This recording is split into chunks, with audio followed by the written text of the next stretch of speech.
Apelaram para que a Assembleia concedesse a necessária independência aos pagãos, no que se referia à circuncisão. Havia em tudo, agora, uma nota de satisfação geral.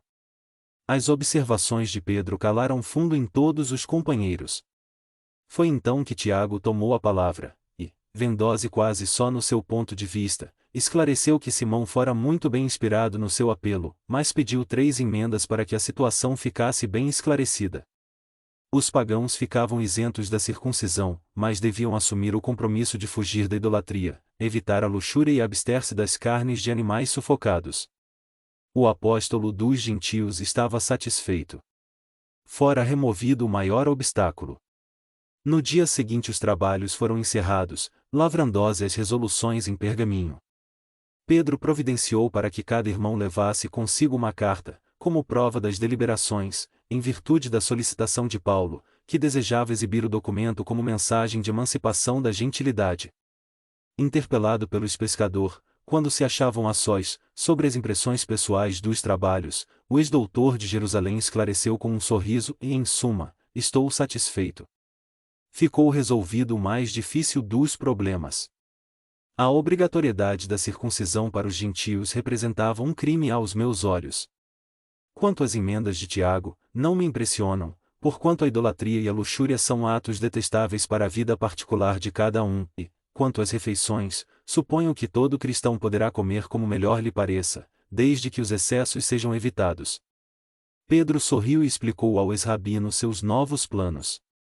Comentou, esperançoso, a ideia da coleta geral em favor da Igreja de Jerusalém, e, evidenciando a peculiar prudência, falou preocupado, teu projeto de excursão e propaganda da Boa Nova, procurando angariar alguns recursos para a solução de nossos mais sérios encargos, causa-me justa satisfação, entretanto, venho refletindo na situação da Igreja antioquena.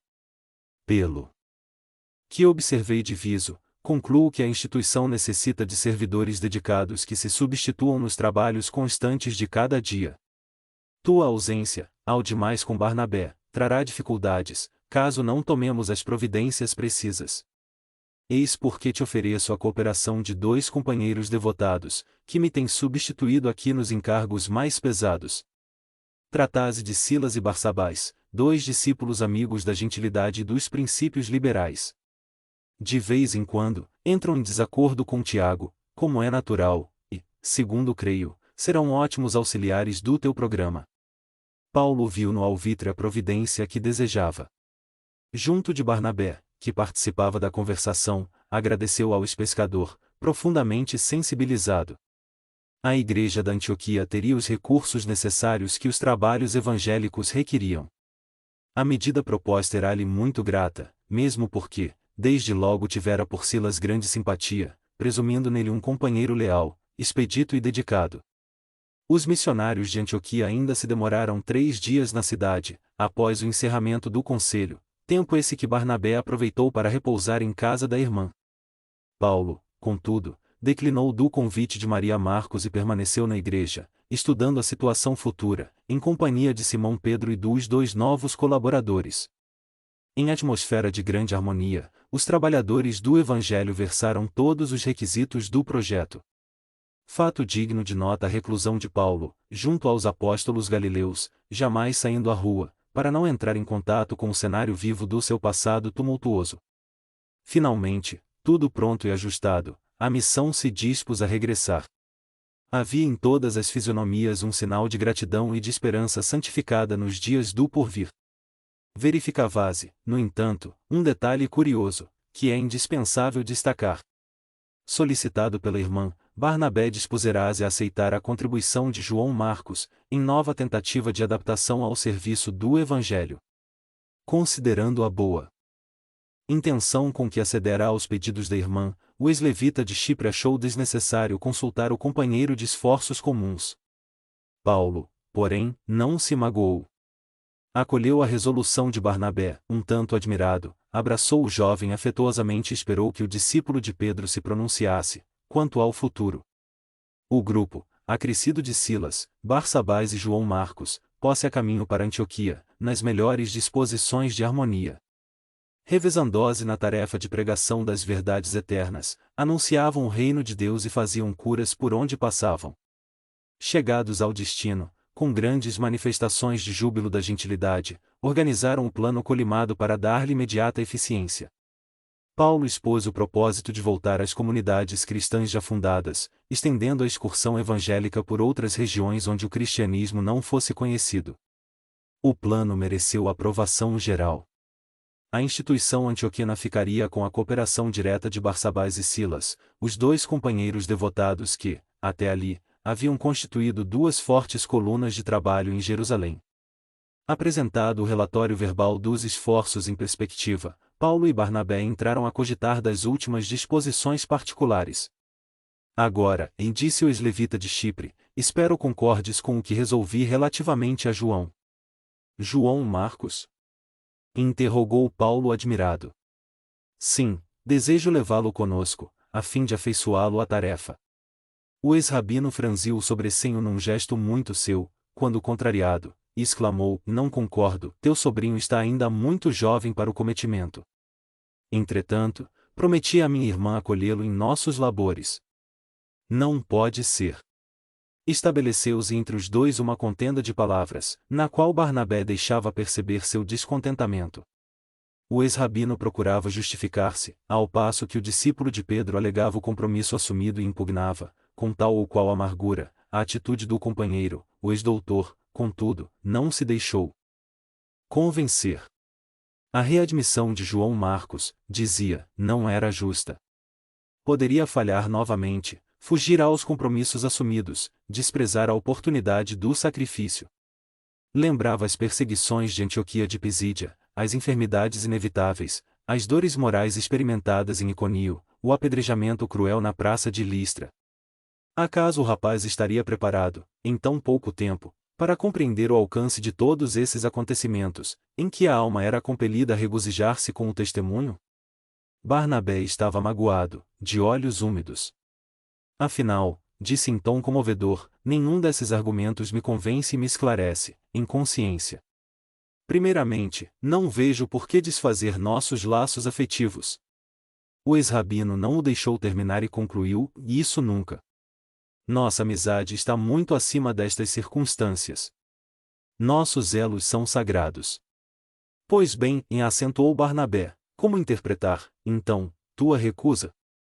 Por que negarmos ao rapaz uma nova experiência de trabalho regenerativo? Não será falta de caridade desprezar um ensejo talvez providencial? Paulo fixou demoradamente o amigo e acrescentou, e minha intuição, neste sentido, é diversa da tua.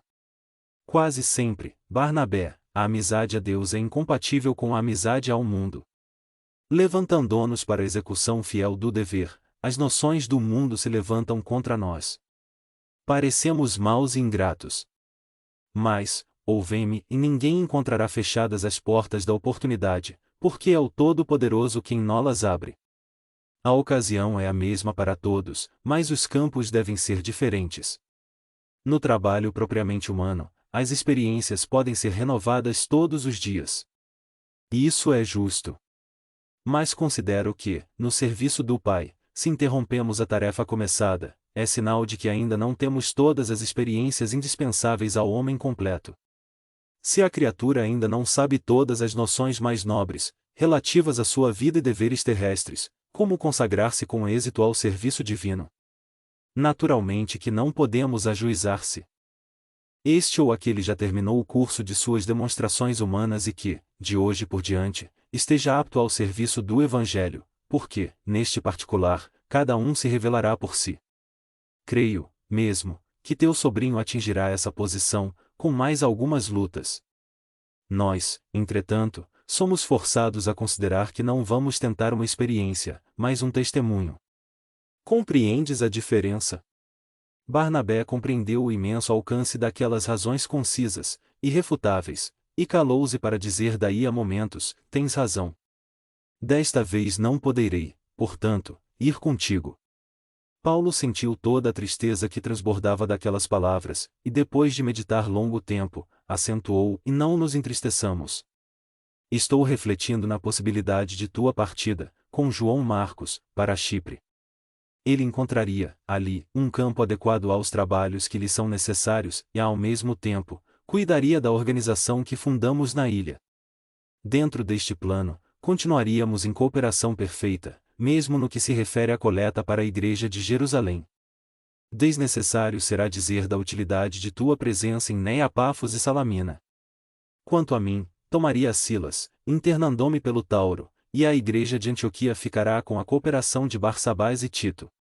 Barnabé ficou contentíssimo. O projeto pareceu-lhe admirável. Paulo continuava, a seus olhos, como companheiro das soluções oportunas. E dentro de breves dias, a caminho de Chipre, onde serviria a Jesus até que partisse, mais tarde, para Roma, Barnabé foi com o sobrinho para Seleucia, depois de se abraçarem, ele e Paulo, como dois irmãos muito amados, que o mestre chamava diferentes destinos. 6. Peregrinações e sacrifícios. Em companhia de Silas, que se harmonizara com as suas aspirações de trabalho, o ex-rabino partiu de Antioquia, internando-se pelas montanhas e atingindo sua cidade natal, depois de enormes dificuldades. Breve, o companheiro indicado por Simão Pedro habituava-se com o seu método de trabalho. Silas era um temperamento pacífico, que se enriquecia de notáveis qualidades espirituais, pelo seu devotamento integral ao Divino Mestre. Paulo, por sua vez, estava plenamente satisfeito com a sua colaboração. Palmilhando longos e impérvios caminhos, alimentavam-se parcamente, quase só de frutas silvestres eventualmente encontradas. O discípulo de Jerusalém, todavia, revelava alegria uniforme em todas as circunstâncias. Antes de atingir Tarso, pregaram a boa nova, no curso mesmo da viagem. Soldados romanos, escravos misérrimos, caravaneiros humildes, receberam de seus lábios as confortadoras notícias de Jesus. E não poucos escreveram, à pressa, uma que outra das anotações de Levi, preferindo as que mais se ajustavam ao seu caso particular. Por esse processo, o Evangelho difundia-se, cada vez mais, enchendo de esperanças os corações. Na cidade do seu berço, mais senhor das convicções próprias, o tecelão que se consagrara a Jesus espalhou a mancheias os júbilos do Evangelho da Redenção. Muitos admiraram o conterrâneo, cada vez mais singularmente transformado, outros prosseguiram na tarefa ingrata da ironia e do lamentável esquecimento de si mesmos. Paulo, no entanto, sentia-se forte na fé, como nunca. Defrontou a velha casa em que nascerá, reviu o sítio ameno onde brincara os primeiros tempos da infância, contemplou o campo de esportes onde guiara sua biga romana, mas exumou as recordações sem lhe sofrer a influência depressiva, porque tudo entregava ao Cristo como patrimônio em cuja posse poderia entrar mais tarde, quando houvesse cumprido seu divino mandato. Depois de breve permanência na capital da Cilícia, Paulo e Silas procuraram alcançar os cumes do Tauro, empreendendo nova etapa da rude peregrinação em começo. Noites ao relento, sacrifícios numerosos, ameaças de malfeitores, perigos sem conta foram enfrentados pelos missionários que, todas as noites, entregavam ao Divino Mestre os resultados da recolta e, pela manhã, rogavam a sua misericórdia não lhes faltasse com a valiosa oportunidade de trabalho, por mais dura que fosse a tarefa diária.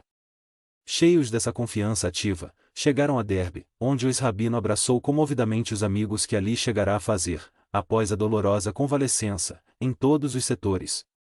Profundamente sensibilizado, o convertido de Damasco, no desdobramento natural do serviço, começou a obter notícias da ação de Timóteo.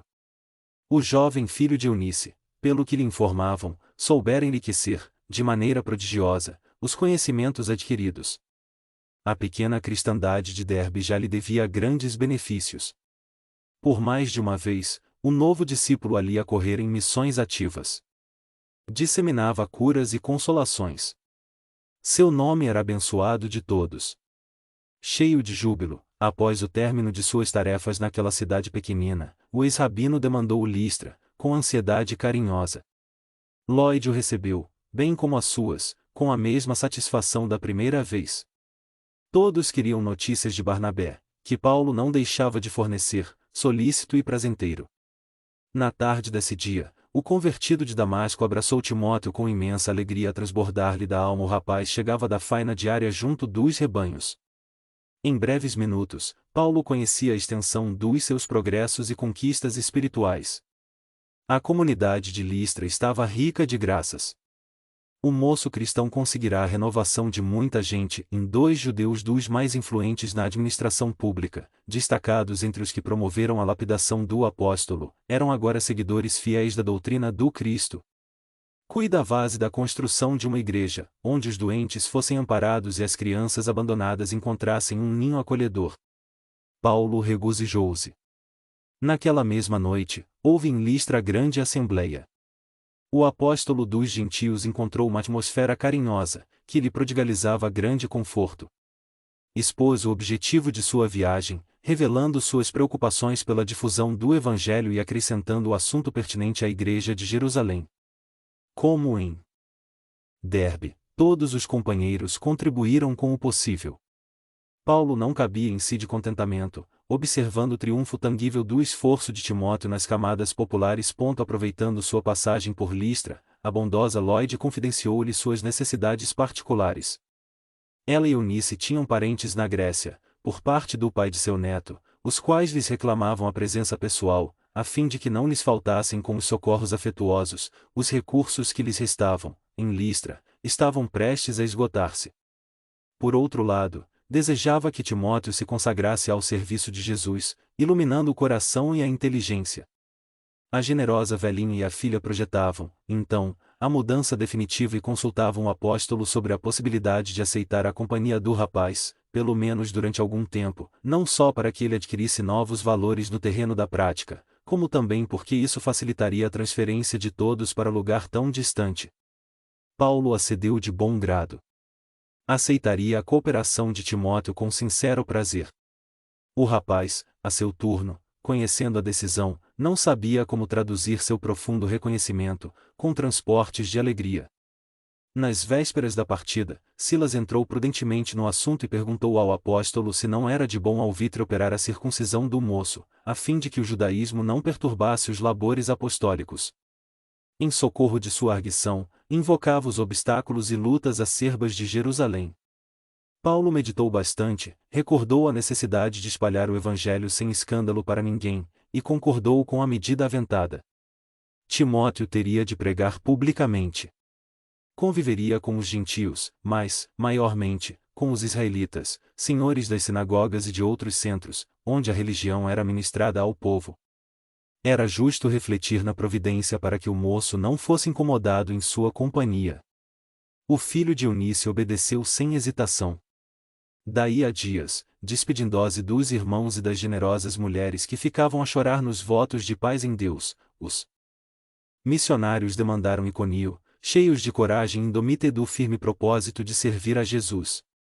No espírito amoroso de pregação e fraternidade, dilatando o poder do Evangelho Redentor sobre as almas e jamais esquecendo o auxílio à Igreja de Jerusalém, os discípulos visitaram todas as pequeninas aldeias da Galácia, demorando-se algum tempo em Antioquia de Pisídia, onde trabalharam, de algum modo, para se manterem a si mesmos.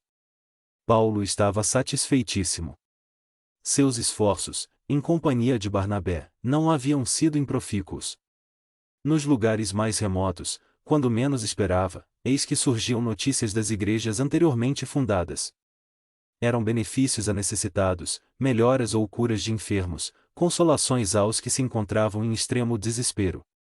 O apóstolo experimentava o contentamento do semeador que defronta as primeiras flores, como radiosas promessas do campo. Os emissários da Boa Nova atravessaram a Frígia e a Galácia sem perseguições de grande envergadura. O nome de Jesus era, agora, pronunciado com mais respeito. O ex-rabino continuava em franca atividade para a difusão do Evangelho na Ásia, quando, uma noite, após as preces habituais, ouviu uma voz que lhe dizia com amoroso acento: Paulo, sigamos adiante. Levemos a luz do céu a outras sombras, outros irmãos te esperam no caminho infinito. Era Estevão, o amigo de todos os minutos, que, representando o Mestre Divino junto do apóstolo dos gentios, o concitava a semeadura noutros rumos. O valoroso emissário das verdades eternas compreendeu que o Senhor lhe reservava novos campos a desbravar. No dia seguinte, informando Silas e Timóteo do sucedido, concluía inspirado: tenho, assim, que o Mestre me chama a novas tarefas. É justo. Aliás, reconheço que estas regiões já receberam a semente divina. E acentuava depois de uma pausa: desta vez, já não encontramos muitas dificuldades. Antes, com Barnabé, experimentamos as expulsões, o cárcere, os açoites, o apedrejamento. Agora, porém, nada disso aconteceu. Quer dizer que por aqui já existem bases seguras para a vitória do Cristo. É preciso, portanto, caminhar para onde se encontrem os obstáculos e vencê-los, para que o Mestre seja conhecido e glorificado, pois nós estamos numa batalha e é necessário não desprezar as frentes. Os 2 discípulos ouviram e procuraram meditar na grandeza de semelhantes conceitos. Decorrida uma semana, lá se foram a pé, procurando a Mísia. E contudo, intuitivamente, Paulo percebeu que não seria ainda ali o novo campo de operações. Pensou em se dirigir para Bitínia, mas a voz que o generoso apóstolo interpretava como sendo a do Espírito de Jesus, sugeriu-lhe a alteração do trajeto, induzindo a descer para Troade. Chegados ao ponto do destino, acolheram-se cansadíssimos, numa hospedaria modesta. E Paulo, numa visão significativa do Espírito, viu um homem da Macedônia, que identificou pelo vestuário característico, a acenar-lhe ansiosamente, exclamando: "E vem e ajuda-nos." O ex-doutor interpretou o fato como ordenação de Jesus, a respeito de seus novos encargos. Cientificou os companheiros logo pela manhã, não sem ponderar a extrema dificuldade da viagem por mar, baldo que estava de recursos. Entretanto, concluía: "Creio que o Mestre lá nos facultará o necessário." Silas e Timóteo calarão-se respeitosos. Saindo à rua cheia de sol, pela manhã, eis que o apóstolo fixa o olhar numa casa de comércio e para lá se dirige com ansiosa alegria. Era Lucas, que parecia fazer compras. O ex-rabino aproximou-se com os discípulos, e bateu-lhe carinhosamente no ombro: "Por aqui?" Disse Paulo, com grande sorriso. Abraçarão-se alegremente. O pregador do Evangelho apresentou ao médico os novos companheiros, falando-lhe dos objetivos de sua excursão por aquelas paragens. Lucas, a seu turno, explicou que, havia 2 anos, era encarregado dos serviços médicos, a bordo de grande embarcação ali ancorada, em trânsito para Samotrácia. Paulo recebeu a informação com profundo interesse. Muito impressionado com o encontro, deu-lhe a conhecer a revelação auditiva do roteiro, bem como a vidência da véspera. E convicto da assistência do Mestre naquele instante, falava com segurança: "Estou certo de que o Senhor nos envia os recursos necessários na tua pessoa. Precisamos transportar-nos à Macedônia, mas estamos sem dinheiro." "Quanto a isso," e respondeu Lucas, com franqueza, "não te preocupes. Se não tenho fortuna, tenho vencimentos. Seremos companheiros de viagem e tudo pagarei com muita satisfação." A palestra prosseguiu animada, relatando o antigo hóspede de Antioquia as suas conquistas para Jesus. Nas suas viagens, havia aproveitado todas as oportunidades em prol do Evangelho, transmitindo a quantos se lhe aproximavam os tesouros da Boa Nova. Quando contou que estava só no mundo, com a partida da genitora para a esfera espiritual, Paulo fez-lhe nova observação, acentuando: "Ora, Lucas, se te encontras sem compromissos imediatos, por que não te dedicas inteiramente aos trabalhos do Mestre Divino?" A pergunta produziu certa emoção no médico, como se valesse por uma revelação. Passada a surpresa, Lucas acrescentou, um tanto indeciso: "E sim, mas há que considerar os deveres da profissão." "Mas, quem foi Jesus senão o divino médico do mundo inteiro? Até agora tens curado corpos, que, de qualquer modo, cedo ou tarde hão de perecer. Tratar do espírito não seria um esforço mais justo? Com isso não quero dizer que se deva desprezar a medicina propriamente do mundo, no entanto, essa tarefa ficaria para aqueles que ainda não possuem os valores espirituais que trazes contigo. Sempre acreditei que a medicina do corpo é um conjunto de experiências sagradas, de que o homem não poderá prescindir, até que se resolva fazer a experiência divina e imutável, da cura espiritual." Lucas meditou seriamente nessas palavras e replicou: "Tens razão. Queres cooperar conosco na evangelização da Macedônia?" Interrogou o ex-rabino sentindo-se triunfante. "Irei contigo," e concluiu Lucas. Entre os 4 discípulos do Cristo houve enorme júbilo. No dia seguinte, a missão navegava para Samotrácia.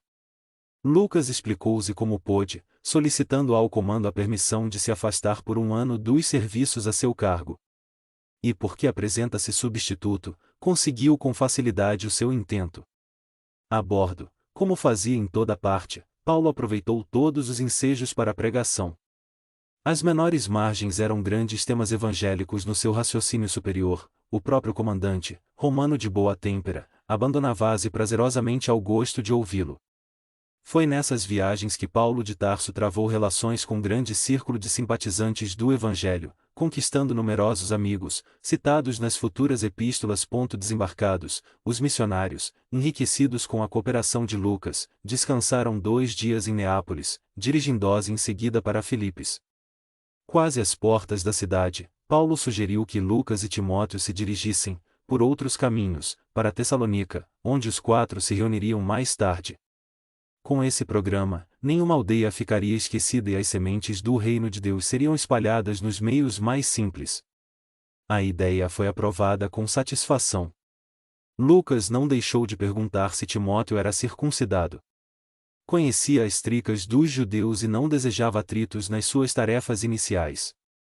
Esse problema esclareceu o apóstolo dos gentios e já foi necessariamente atendido. As 2 humilhações infligidas a um jovem confrade que levei a Jerusalém, não a conselho da sinagoga, mas a uma reunião da igreja, levará-me a refletir na situação de Timóteo, que precisará, muitas vezes, dos favores dos israelitas no curso das pregações. Até que Deus opere a circuncisão de tantos corações endurecidos, é indispensável saibamos agir com prudência, sem atritos que nos inutilizem os esforços. Esclarecido o assunto, entraram na cidade onde o médico e o jovem de Listra descansariam um pouco, antes de tomarem o rumo de Tessalônica por estradas diferentes, de modo a multiplicar os frutos da missão. Hospedaram-se num albergue quase miserável que a população da cidade reservava aos estrangeiros. Depois de 3 noites ao relento, os amigos de Jesus dirigirão-se à casa de oração, que ficava à margem do rio Gangas.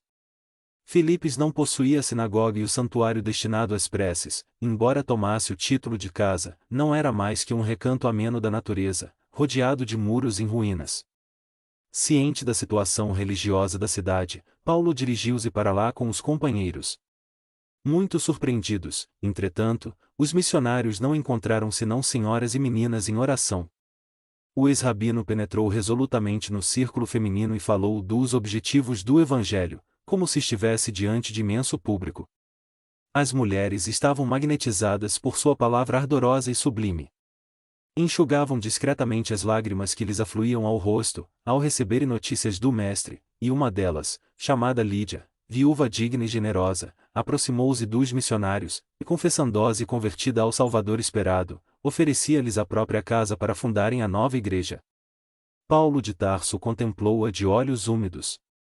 Escutando-lhe a voz desbordante de cristalina sinceridade, recordou que no Oriente, no dia inesquecível do Calvário, só as mulheres haviam acompanhado Jesus no doloroso transe, sendo as primeiras criaturas que o viram na gloriosa ressurreição, e eram ainda elas que, em doce reunião espiritual, vinham receber a palavra do Evangelho no Ocidente, pela primeira vez. Em silenciosa contemplação, o apóstolo dos gentios fixou o grande número de meninas que se ajoelhavam à sombra carinhosa das árvores. Observando-lhes os trajes muito claros, teve a impressão de que via à sua frente um gracioso bando de pombas muito alvas, prestes a desferir o voo glorioso dos ensinamentos do Cristo, pelos céus maravilhosos da Europa. Foi por isso que, contrariamente à expectativa dos companheiros, o enérgico pregador respondeu a Lídia em tom muito afável: aceitamos vossa hospedagem. Desde aquele minuto, travou-se entre Paulo de Tarso e sua carinhosa igreja de Filipos a mais formosa amizade. Lídia, cuja casa era muito abastada, em vista do movimento comercial de púrpuras, acolheu os discípulos do Messias com júbilo indescritível. Enquanto isso, Lucas e Timóteo continuavam a viagem. Silas e o ex-doutor de Jerusalém consagravam-se ao serviço do Evangelho, entre os generosos filipenses. A cidade singularizava-se por seu espírito romano. Havia nas ruas vários templos dedicados aos deuses antigos. E como apenas as mulheres procuravam o recinto da casa de orações, Paulo, com o desassombro que o caracterizava, deliberou fazer pregações do Evangelho na praça pública. Na mesma época, possuía Filipes uma pitonisa que se celebrizara nas redondezas. Como nas tradições de Delfos, suas palavras eram interpretadas como oráculo infalível. Tratava-se de uma rapariga cujos patrões procuraram mercantilizar seus poderes psíquicos. A mediunidade era utilizada por espíritos menos evoluídos, que se compraziam em dar palpites sobre motivos de ordem temporal. A situação era altamente rendosa para os que a exploravam descaridosamente. Aconteceu que a jovem estava presente à primeira pregação de Paulo, recebida pelo povo com um êxito inexcedível. Terminada a exposição evangélica, os missionários observam a moça que, em grandes brados que impressionavam o público, se põe a exclamar: "Recebei os enviados do Deus Altíssimo." Eles anunciam a salvação.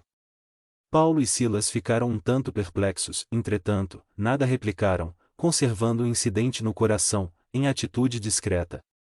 No dia seguinte, porém, repetia-se o fato e, durante uma semana, os discípulos do Evangelho ouviram, após as pregações, a entidade que se assenhoreava da jovem, atirando-lhes elogios e títulos pomposos. O ex-rabino, no entanto, desde a primeira manifestação procurara saber quem era a rapariga anônima e ficou conhecendo os antecedentes do caso. Estimulados pelo ganho fácil, os patrões haviam instalado um gabinete onde a pitonisa atendia às consultas. Ela, por sua vez, de vítima ia passando a sócia da empresa, que pingues eram os rendimentos. Paulo, que nunca se conformou com a mercancia dos bens celestes, percebeu o mecanismo oculto dos acontecimentos, e senhor de todos os particulares do assunto, esperou que o visitante do invisível novamente aparecesse. Assim, terminada a pregação na praça, quando a jovem começou a gritar: "Recebei os mensageiros da redenção!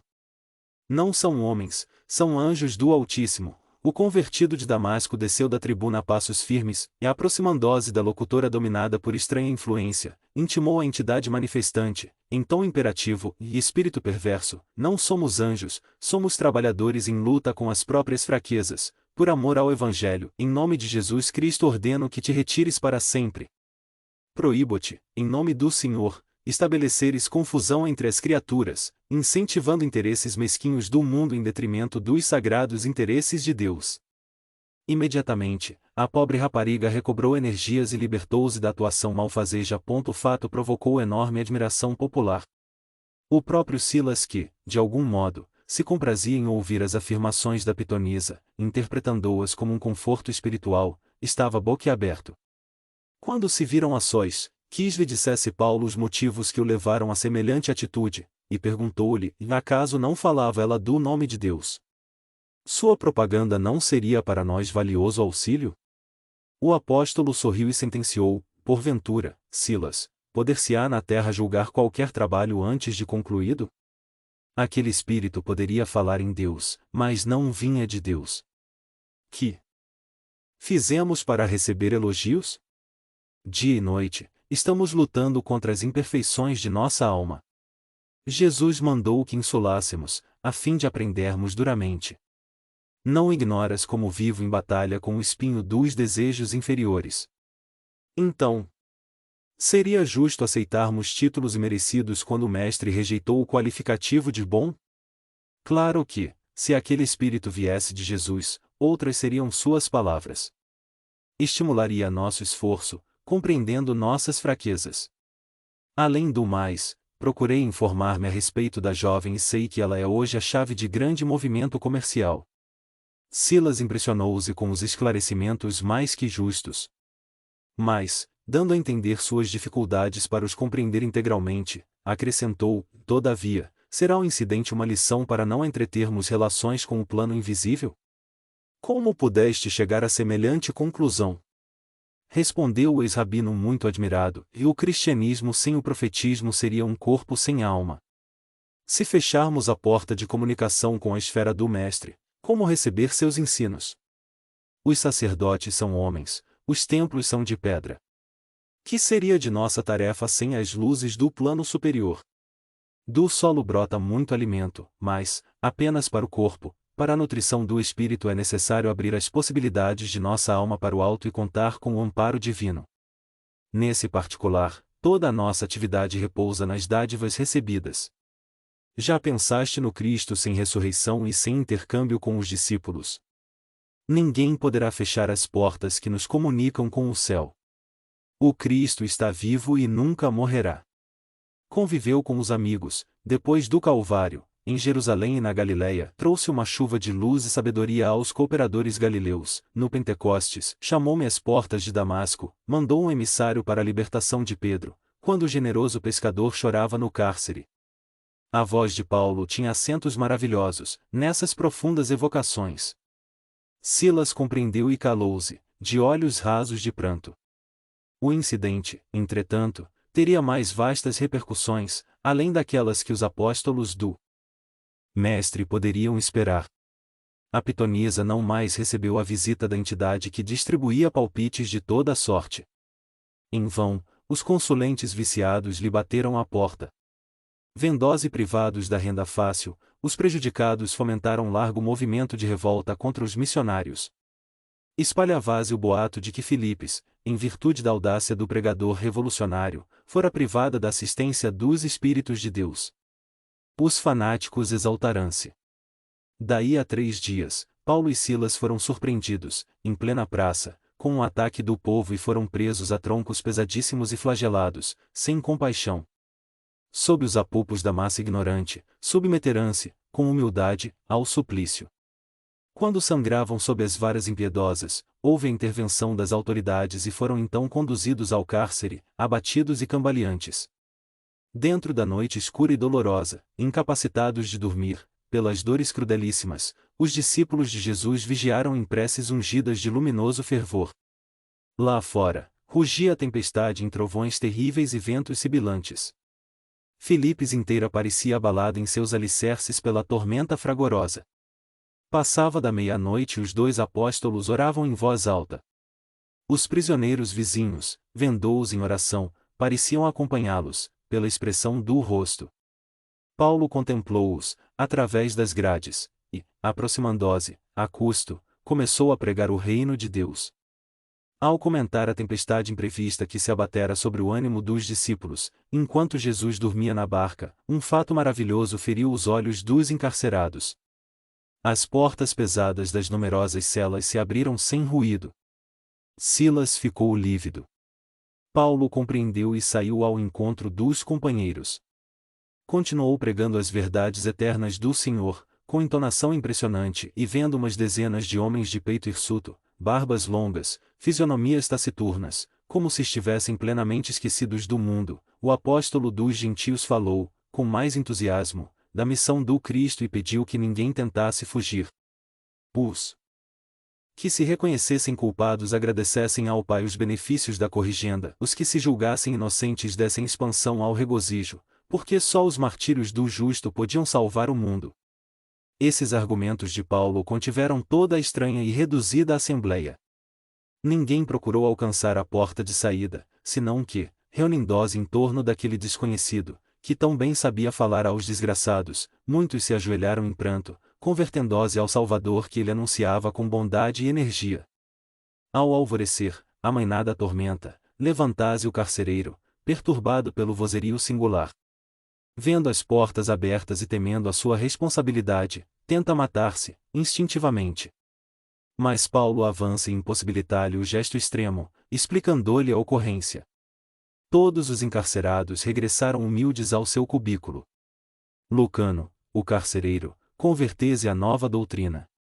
Antes que a claridade diurna invadisse a paisagem, ele que traz aos apóstolos os socorros de emergência, os discípulos ao interior doméstico, manda servir-lhes alimento e vinho reconfortante. Logo nas primeiras horas, os juízes filipenses são informados dos fatos. Cheios de temor, mandam libertar os pregadores, mas, Paulo, desejando oferecer garantias ao serviço cristão que se iniciava na igreja fundada em casa de Lídia, alega sua condição de cidadão romano, a fim de infundir mais respeito aos magistrados de Filipos pelas ideias do profeta Nazareno. Recusa a ordem de soltura para exigir a presença dos juízes, que comparecem receosos. O apóstolo anuncia-lhes o reino de Deus, exibindo seus títulos, obriga-os a escutar suas dissertações relativamente a Jesus. Fê-los sabedores dos trabalhos evangélicos que alvoreciam na cidade, com a cooperação de Lídia e comentou o direito dos cristãos em toda a parte. Os magistrados apresentaram-lhe desculpas, garantiram a manutenção da paz para a igreja nascente, e, alegando a extensão de suas responsabilidades perante o povo, rogaram a Paulo e Silas que deixassem a cidade, para evitar novos tumultos. O ex-rabino sentiu-se satisfeito e, voltando à residência da generosa Purpureira, em companhia de Silas que lhe reconhecia a fortaleza, sem dissimular o grande espanto, ali demorou alguns dias traçando o programa dos trabalhos da nova sementeira de Jesus. Em seguida, rumou para Tessalônica, escalando em todos os recantos onde houvesse sítios ou aldeias à espera de notícias do Salvador. Nesse novo centro de lutas, reencontraram Lucas e Timóteo que os aguardavam ansiosos. Os trabalhos seguiram ativíssimos. Em toda parte, os mesmos choques. Judeus preconceituosos, homens de má fé, ingratos e indiferentes, conluiavam-se contra os doutor de Jerusalém e seus devotados companheiros. Paulo mantinha-se forte e superior nas mínimas refregas. Sobrevinham dissabores, angústias na praça pública, acusações injustas, calúnias cruéis, poderosas ameaças caiam às vezes, inesperadamente, sobre o desinteresse divino de suas obras, mas o valoroso discípulo do Senhor prosseguia sempre, sereno e firme através das tormentas, vivendo estritamente do seu trabalho e compelindo os amigos a fazerem o mesmo. Era indispensável que Jesus triunfasse nos corações, esse o seu programa primordial. Desatendia a qualquer capricho, sobrepunha essa realidade a quaisquer conveniências e a missão continuava entre dores e obstáculos formidandos, mas, segura e vitoriosa em sua divina finalidade. Depois de incontáveis atritos, com os judeus, em Tessalônica, o ex-rabino resolveu transferir-se para Bereia. Novos labores, novas dedicações e novos martírios. Os trabalhos missionários, iniciados sempre em paz, continuavam debaixo de lutas extremas. Os judeus rigorosos, de Tessalônica, não faltaram em Bereia. A cidade movimentou-se contra os discípulos do Evangelho, os ânimos exaltaram-se. Lucas, Timóteo e Silas foram obrigados a afastar-se, perambulando pelas aldeias circunvizinhas.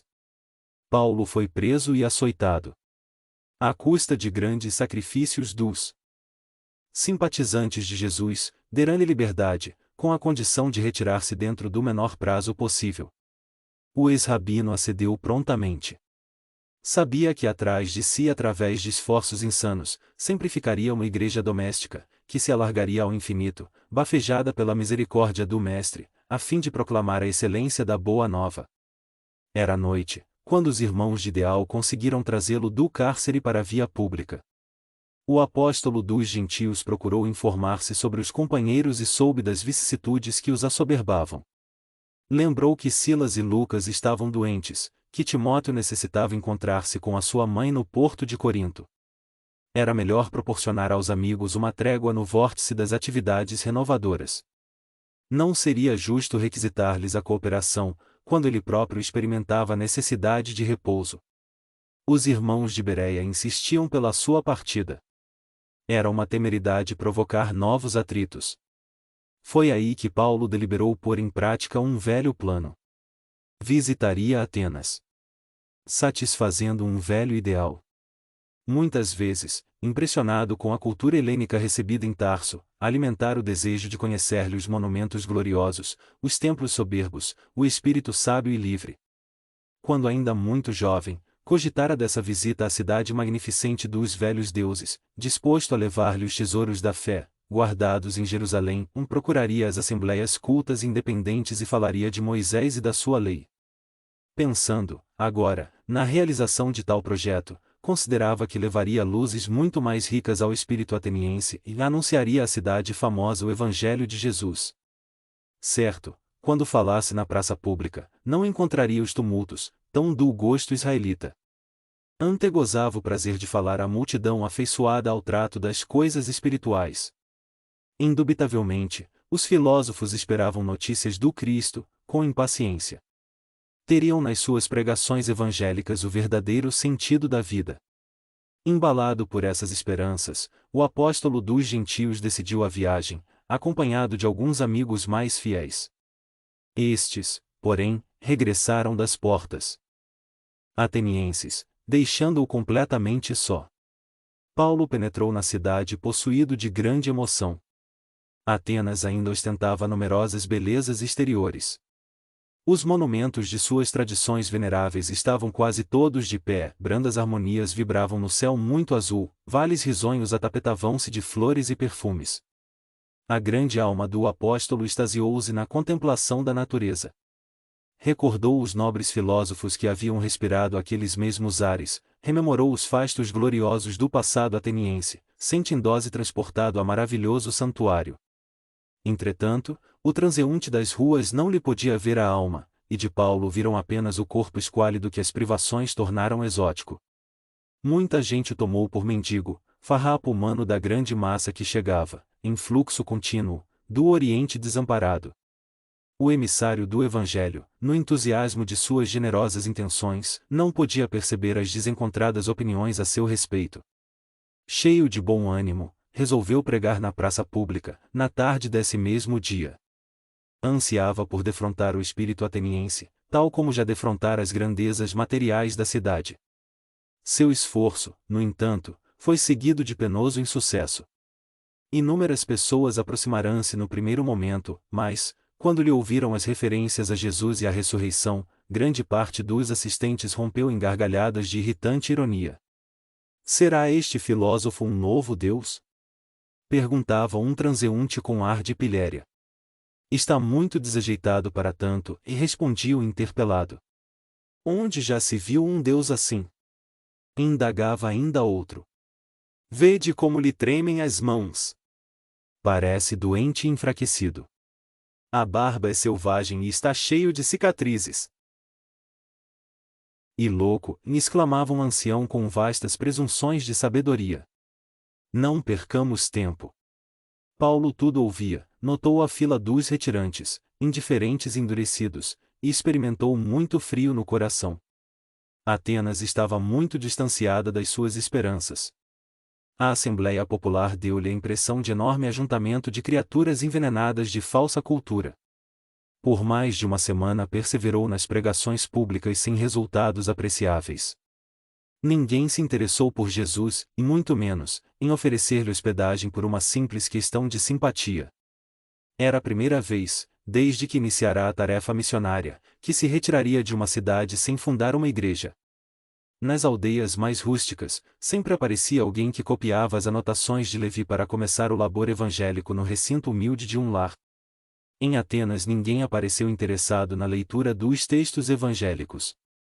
Entretanto, foi tanta a insistência de Paulo junto de algumas personagens em evidência, que o levaram ao Areópago, para tomar contato com os homens mais sábios e inteligentes da época.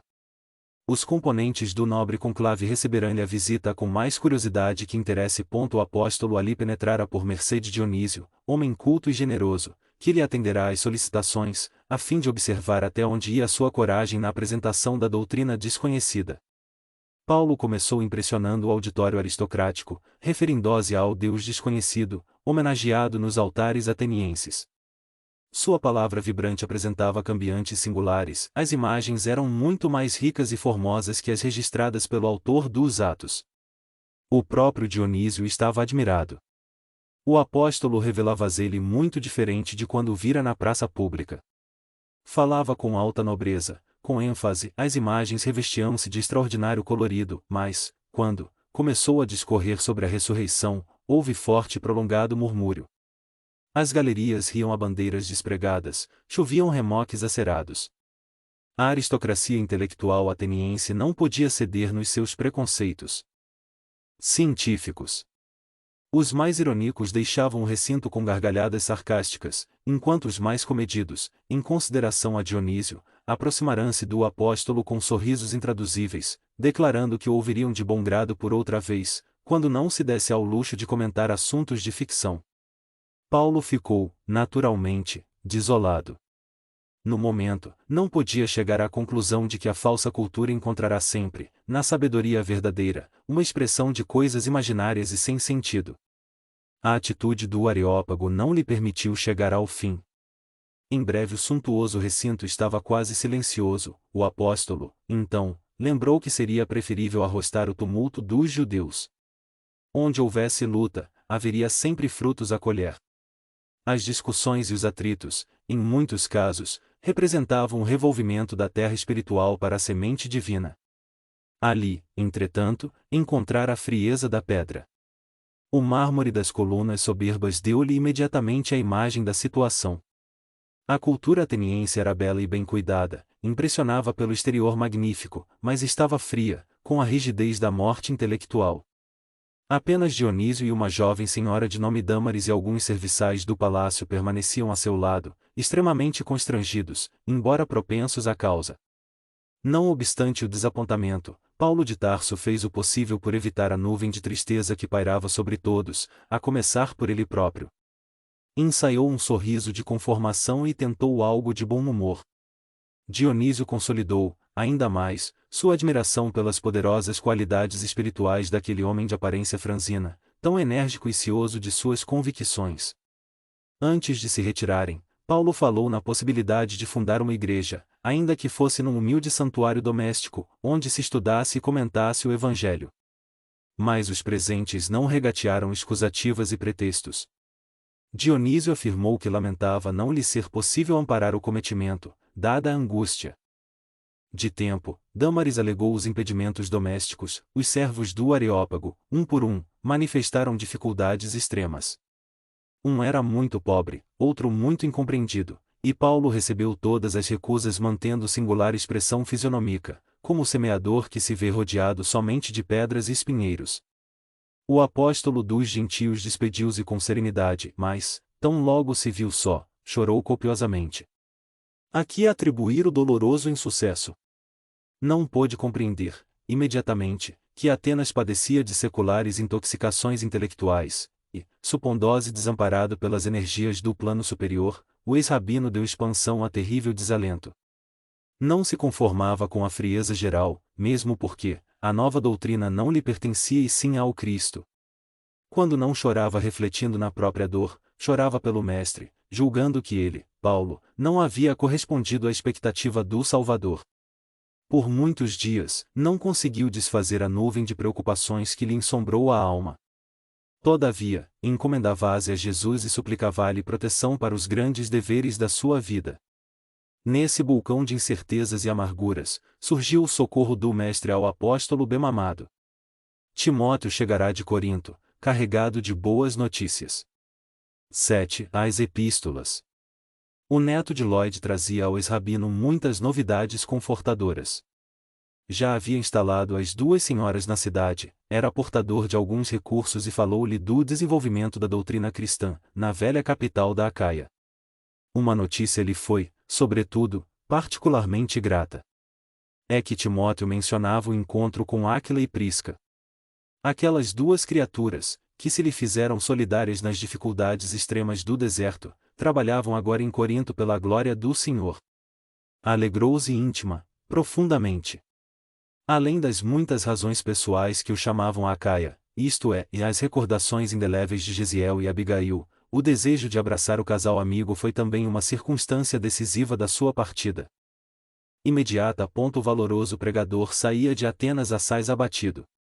O insucesso, em face da cultura grega, compelia-lhe o espírito indagador aos mais torturantes raciocínios. Começava a compreender a razão por que o mestre preferira a Galiléia com os seus cooperadores humildes e simples de coração, entendia melhor o motivo da palavra franca do Cristo sobre a salvação, e decifrava a sua predileção natural pelos desamparados da sorte. Timóteo notou-lhe a tristeza singular e debalde procurou convencê-lo da conveniência de seguir por mar, em vista das facilidades no Pireu. Ele fez questão de ir a pé, visitando os sítios isolados no percurso. Mas, sintou-vos doente, e objetava o discípulo, tentando dissuadi-lo, e não será mais razoável descansardes? Lembrando os desalentos experimentados, o apóstolo acentuava, e enquanto pudermos trabalhar, há que esmarmos no trabalho um elixir para todos os males. Além do mais, é justo aproveitar o tempo e a oportunidade. Julgo, entretanto, e justificava o jovem amigo, que poderíeis adiar um pouco, e adiar por quê? Redarguiu o ex-rabino fazendo o possível por desfazer as mágoas de Atenas, e sempre tive a convicção de que Deus tem pressa do serviço bem feito. Se isso constitui uma característica de nossas mesquinhas atividades nas coisas deste mundo, Como adiar ou faltar com os deveres sagrados de nossa alma, para com o Todo-Poderoso? O rapaz ponderou no acerto daquelas alegações e calou-se. Assim venceram mais de 60 quilômetros, com alguns dias de marcha e intervalos de prédicas. Nessa tarefa entre gente simples, Paulo de Tarso sentia-se mais feliz. Os homens do campo receberam a boa nova com maior alegria e compreensão. Pequenas igrejas domésticas foram fundadas, não longe do Golfo de Saron. Enlevado pelas recordações cariciosas de Abigail, atravessou o istmo e penetrou na cidade, movimentada e rumorosa. Abraçou Lloyd e Eunice numa casinha do porto de Cencreia e logo procurou avistar-se com os velhos amigos do oásis de Dan. Os três abraçaram-se, tomados de infinito júbilo. Áquila e a companheira falaram longamente dos serviços evangélicos, aos quais haviam sido chamados pela misericórdia de Jesus. De olhos brilhantes, como se houvessem vencido grande batalha, contaram ao apóstolo haverem realizado o ideal de permanecer em Roma, algum tempo. Como tecelões humildes, habitaram um velho casarão em ruínas, no Trastevere, fazendo as primeiras pregações do evangelho no ambiente mesmo das pompas cesarianas. Os judeus haviam declarado guerra franca aos novos princípios. Desde o primeiro rebate da Boa Nova, iniciarão-se grandes tormentas no gueto do bairro pobre e desprotegido. Prisca relatou como um grupo de israelitas apaixonados lhe assaltara o aposento, à noite, com instrumentos de flagelação e castigo. O marido demorava-se na oficina, e assim não pôde ela esquivar-se aos impiedosos açoites. Só muito tarde, fora socorrida por Áquila, que a encontrou banhada em sangue. O apóstolo tarsense exultava. Contou aos amigos, por sua vez, as dores experimentadas em toda parte, pelo nome de Jesus Cristo. Aqueles martírios em comum eram apresentados como favores de Jesus, como títulos eternos da sua glória. Quem ama inquietar-se por dar alguma coisa e os que amavam o Mestre sentiam-se extremamente venturosos em sofrerem algo por devotamento ao seu nome. Desejoso de reintegrar-se na serenidade de suas realizações ativas, olvidando a frieza ateniense, Paulo comentou o projeto da fundação de uma igreja em Corinto, ao que Áquila e sua mulher se prontificaram para todos os serviços. Aceitando-lhes o oferecimento generoso, o ex-rabino passou a residir em sua companhia, ocupando-se diariamente do seu ofício. Corinto era uma sugestão permanente de lembranças queridas do seu coração. Sem comunicar aos amigos as reminiscências que lhe borbulhavam na alma sensível, procurou rever os sítios a que Abigail se referia sempre com enlevo. Com extremo cuidado, localizou a região onde deveria ter existido o pequeno sítio do velho Juchedeb, agora incorporado ao imenso acervo de propriedades dos herdeiros. De Licínio Minúcio, contemplou a velha prisão de onde a noiva pudera evadir-se para salvar-se dos celerados que lhe haviam assassinado o pai e escravizado o irmão, meditou no porto de Cencreia, de onde Abigail partirá, um dia, para conquistar-lhe o coração, sob os desígnios superiores e imutáveis do Eterno. Paulo entregou-se, de corpo e alma, ao serviço rude. O labor ativo das mãos proporcionará-lhe brando esquecimento de Atenas. Compreendendo a necessidade de um período de calma, induzira Lucas a descansar em Troade, já que Timóteo e Silas haviam encontrado trabalho como caravaneiros. Antes, porém, de retomar as pregações, começaram a chegar a Corinto emissários de Tessalônica, de Bereia e outros pontos da Macedônia, onde fundara suas bem-amadas igrejas. As comunidades tinham assuntos urgentes, que requeriam delicadas intervenções da sua parte. Sentindo-se em dificuldades para tudo atender com a presteza devida, chamou novamente Silas e Timóteo para a cooperação indispensável. Ambos, valendo-se das oportunidades da profissão, poderiam contribuir de maneira eficaz na solução dos problemas imprevistos. Confortado pelo concurso dos amigos, Paulo falou, pela primeira vez, na sinagoga. Sua palavra vibrante logrou êxito extraordinário. Judeus e gregos falaram de Jesus com entusiasmo. O tecelão foi convidado a prosseguir nos comentários religiosos, semanalmente. Mas tão logo começou a abordar as relações existentes entre a lei e o evangelho, repontaram os atritos. Os israelitas não toleravam a superioridade de Jesus sobre Moisés, e, se consideravam o Cristo como profeta da raça, não o suportavam como Salvador. Paulo aceitou os desafios, mas não conseguiu demover corações tão endurecidos. As discussões prolongaram-se por vários sábados, seguidamente, até que, um dia, quando o verbo inflamado e sincero do apóstolo urzia os erros farisaicos com veemência, um dos chefes principais da sinagoga intimou com aspereza: "Cala-te, paurador impudente. A sinagoga tem tolerado teus embustes por verdadeiros prodígios de paciência, mas, em nome da maioria, ordeno que te retires para sempre. Não queremos saber do teu Salvador, exterminado como os cães da cruz." Ouvindo expressões tão desrespeitosas ao Cristo, o apóstolo sentiu os olhos úmidos. Refletiu maduramente na situação e replicou: "E até agora, em Corinto, procurei dizer a verdade ao povo escolhido por Deus para o sagrado depósito da unidade divina, mas, se não a aceitais desde hoje, procurarei e curarei os gentios. Caiam sobre vós mesmos as injustas maldições lançadas sobre o nome de Jesus Cristo." Alguns israelitas mais exaltados quiseram agredi-lo, provocando tumulto. Mas um romano de nome Tito Justo, presente à assembleia, e que, desde a primeira pregação, sentirá-se fortemente atraído pela poderosa personalidade do apóstolo, aproximou-se e estendeu-lhe os braços de amigo. Paulo pôde sair incólume do recinto, encaminhando-se para a residência do benfeitor, que pôs à sua disposição todos os elementos imprescindíveis à organização de uma igreja ativa. O tecelão estava jubiloso. Era a primeira conquista para uma fundação definitiva.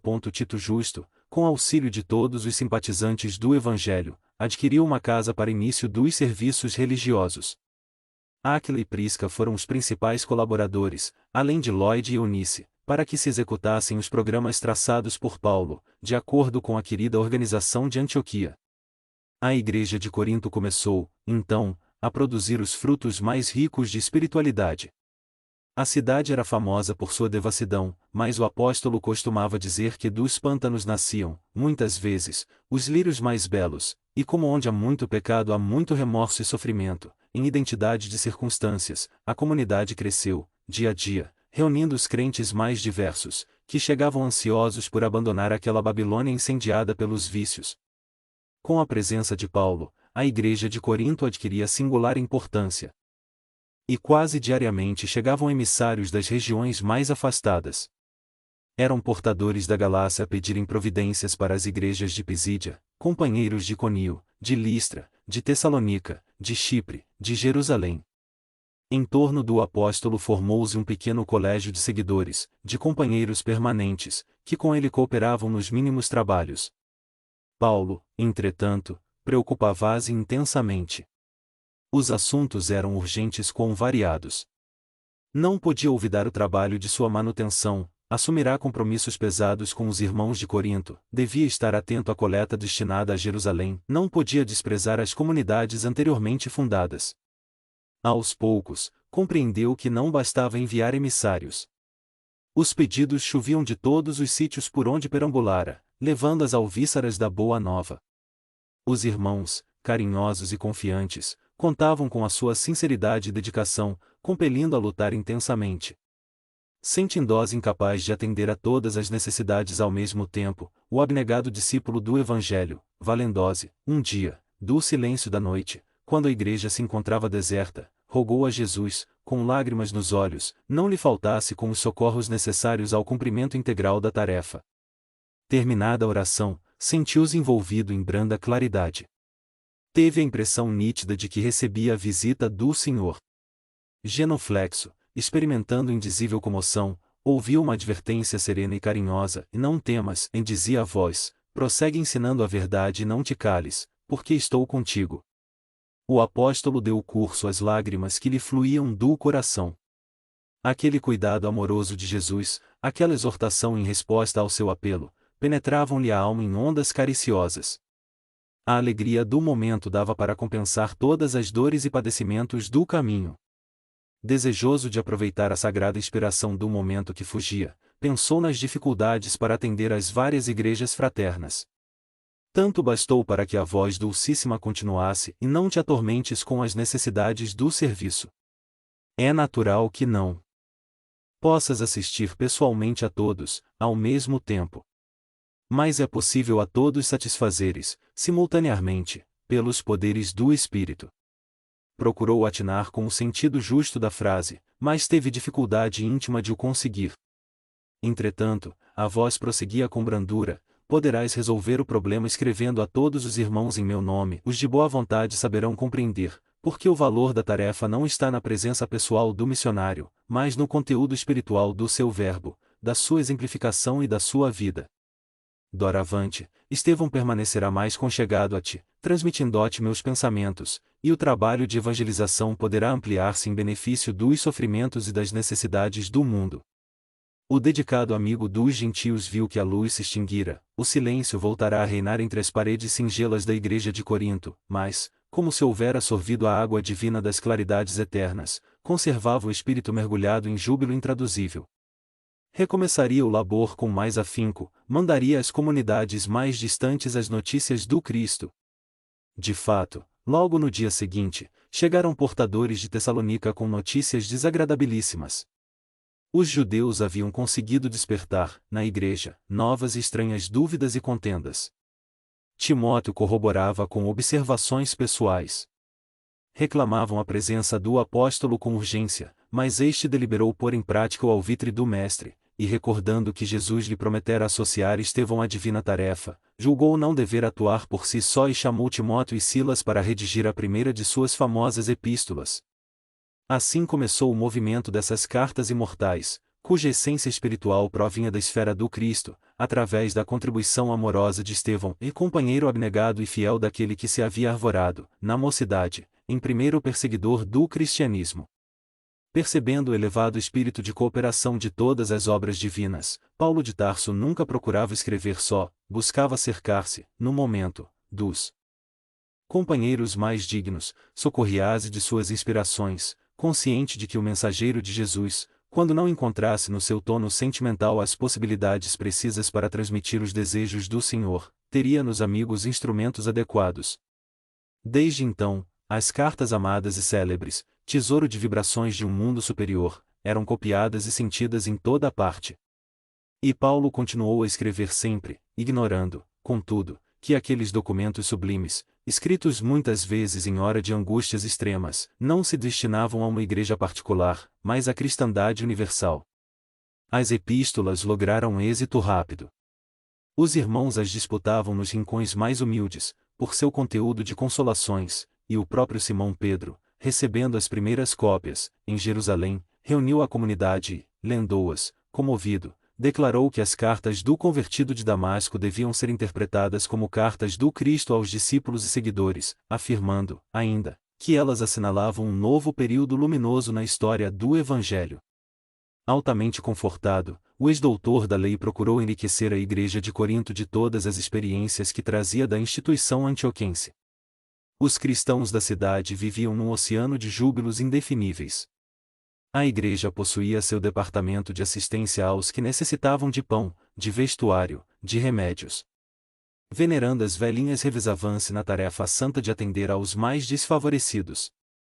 Diariamente, à noite, havia reuniões para comentar uma passagem da vida do Cristo, em seguida a pregação central e ao movimento das manifestações de cada um, todos entravam em silêncio, a fim de ponderar o que recebiam do céu através do profetismo. Os não habituados ao dom das profecias possuíam faculdades curadoras, que eram aproveitadas a favor dos enfermos, em uma sala próxima. O mediunismo evangelizado, dos tempos modernos, é o mesmo profetismo das igrejas apostólicas. Como acontecia, por vezes, em Antioquia, surgiam também ali pequeninas discussões em torno de pontos mais difíceis de interpretação, que Paulo se apressava a acalmar, sem prejuízo da fraternidade edificadora. Ao fim dos trabalhos de cada noite, uma prece carinhosa e sincera assinalava o instante de repouso. A instituição progredia a olhos vistos. Aliando-se à generosidade de Tito Justo, outros romanos de fortuna aproximaram-se do Evangelho, enriquecendo a organização de possibilidades novas. Os israelitas pobres encontravam na igreja um lar generoso, onde Deus se lhes manifestava em demonstrações de bondade, ao contrário das sinagogas, em cujo recinto, em vez de pão para a fome voraz, de bálsamo para as chagas do corpo e da alma, encontravam apenas a rispidez de preceitos tirânicos, nos lábios de sacerdotes sem piedade. Irritados com o êxito inexcedível do empreendimento de Paulo de Tarso, que se demorava na cidade já por 1 ano e 6 meses, tendo fundado um verdadeiro